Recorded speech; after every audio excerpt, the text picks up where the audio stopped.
Titan का एक समूह जमीन पर दिखाई दिया।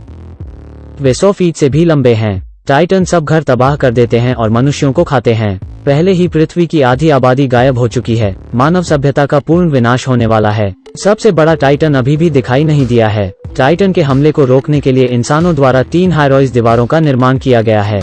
सैकड़ों वर्ष से मनुष्य ऊंची दीवारों के भीतर शांतिपूर्ण जीवन जीते हैं। 3 युवा इस दीवार के उस पर देखना चाहते हैं। यह सब हैंडसम और खूबसूरत हैं। वो देखना चाहते हैं कि बाहरी दुनिया कैसी है। तीनों दीवार के ऊपर चढ़ने वाले हैं। उसी समय कई गार्ड उन्हें पकड़ लेते हैं। यहाँ दीवार पर चढ़ने पर सीधे मौत की सजा दी जाएगी। यहाँ उसके संबंधी चाचा हैं। वह तीनों के लिए खुशखबरी लाते हैं। दीवार के बाहर जांच शुरू करने के लिए उन्हें कुछ लोग चाहिए। वो उसमें शामिल हो सकते हैं। जमीन अचानक कांप गई। तभी दीवार से मलबा गिरने लगता है और शहर की दीवार पर एक विशाल सिर दिखाई देता है। उसकी आंखें जोर से चमक उठती हैं। वास्तव में यह सबसे बड़ा टाइटन है।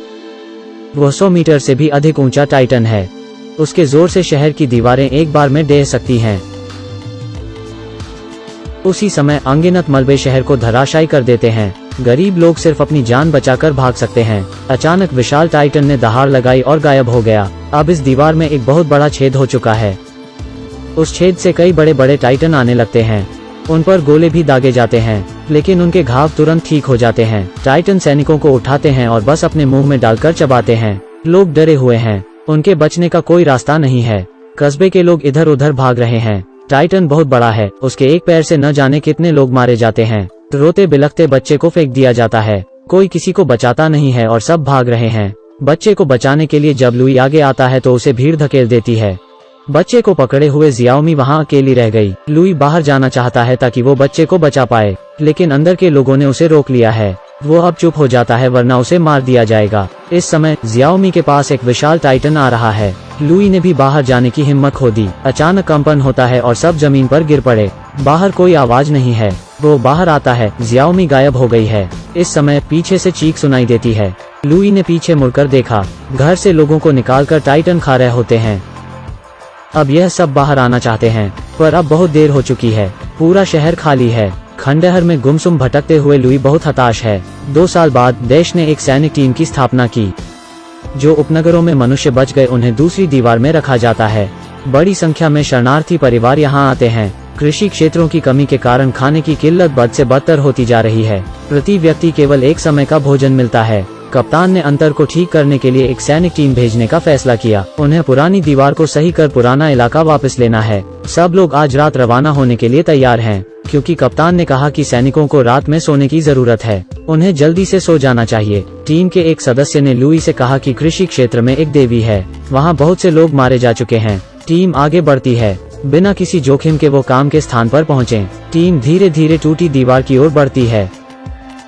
महिला के रोने की आवाज आ रही है। लुई एक साथी के साथ चेक करने आता है। वहाँ अंदर कोई बच्चा जोर जोर से रो रहा है। महिला के सिर पर एक चिपचिपा द्रव्यमान गिरता है। लुई ऊपर देखता है तो वहाँ एक दिन का बच्चा है। वो नीचे गिर जाता है और रोने लगता है। आसपास के सैनिक यह सब सुनते हैं। धीरे धीरे सब अंदर की ओर जाने लगते हैं। नेता ने सभी को चुप रहने का आह्वान किया। अगले ही क्षण में वो एक हाथ से पकड़ा जाता है। तभी कप्तान कुछ बुरा देखता है। बस चलाओ और यहाँ से निकलो। टीम के सदस्य जो कार में नहीं चढ़े वे केवल नंबर भाग सकते हैं। विशाल पैरों की एक जोड़ी ने सबको रोक दिया। जब वे हताश होते हैं, एक आकृति आसमान से आती है। उसने टाइटन की गर्दन को पीछे से काट दिया। यह पता चला है कि गर्दन का पिछला भाग उनकी कमजोरी है। सामान्य हमलों के साथ इस जगह को हिट करना मुश्किल है।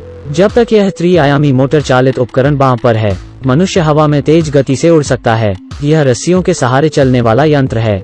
टाइटन की मृत्यु के बाद शरीर जल्दी से वाष्पित हो जाता है और गायब हो जाता है। और जिसने उन्हें बचाया है वो द्वीप का कप्तान है जो कृषि क्षेत्र की रखवाली कर रहा है। एक और टाइटन दिखाई देता है। एक और आकृति आसमान से उड़ती हुई आती है। दोनों ने टाइटन को मार डाला। यह व्यक्ति कृषि क्षेत्र की रखवाली करने वाली देवी है। लेकिन लुई इस समय हैरान है, क्योंकि देवी शाओमी है जिसे 2 साल पहले टाइटन ने खा लिया था। लेकिन शाओमी ने कुछ नहीं कहा। बस वो कप्तान शिकिशिमा के साथ चले जाती है। लुई अपने उत्साह को रोक नहीं पाता है। उसने जियाओमी को ढूंढा और पूछा कि वो बात क्यों नहीं कह रही है। दानवों द्वारा काटे गए निशानों को वह दिखाती है।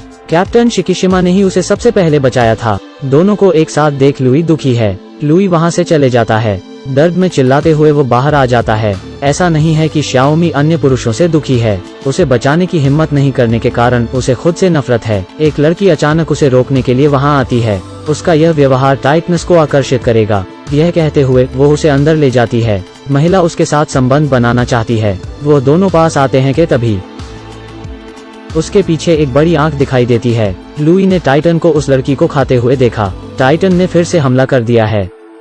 सैनिक वापस लड़ने के लिए तैयार हैं, जैसा कि उन्होंने टाइटनस से लड़ाई की। एक नकाबपोश व्यक्ति विस्फोटकों से भरी वैन को भगाता है। पति की हत्या से निराश महिला गुस्से में है। उसने कार में कूदकर आग लगा दी और फिर सीधे टाइटन की ओर गाड़ी भगाने लगी।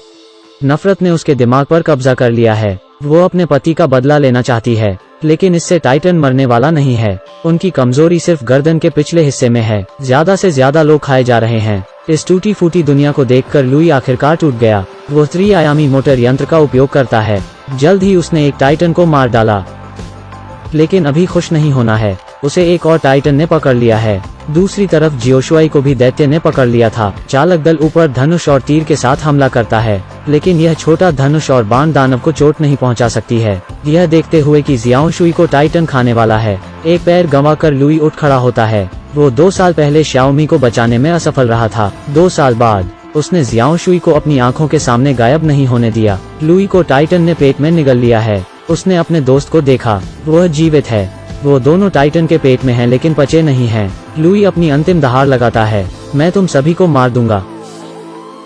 इस समय लोग अचानक अजीब महसूस करने लगते हैं। उन्हें किसी बात का डर लग रहा है। उन्हें लगता है कि लुई अब मर चुका है। अचानक लड़की के उड़ने वाले उपकरण में कोई समस्या आ गई। वह जमीन पर गिर जाती है। एक विशाल टाइटन दिखाई देता है, लेकिन वो अलग लग रहा है। वो थोड़ा असहज लगता है। अचानक से फटने की आवाज आती है। उसके अंदर से एक टाइटन निकलता है। उसने अपने आसपास के टाइटनस पर हमला करना शुरू कर दिया। हालांकि वो बहुत बड़ा है, साथ ही वो बहुत मजबूत भी है। ऐसा लगता है कि उसके पास मानव बुद्धि है। उसमें लड़ने की समझ है। उसने सभी आसपास के टाइटनस को मार गिराया है। अचानक वो ऊपर आता है और एक पंच के साथ रुक जाता है। वो टाइटन श्योमी को देख रहा है। ऐसा लगता है कि लाल आंखों को कुछ होश है। जब इस टाइटन का गला काटा जाता है तो उसमें से कोई निकला। यह लुई है जो टाइटन को चला रहा था। लुई वही होगा जो मानव जाति को बचाएगा। आइए एक साथ इसके लिए तालियां बजते हैं। आपको यह कैसा लगा, आप हमें बता सकते हैं। फिर मिलते हैं अगली वीडियो में।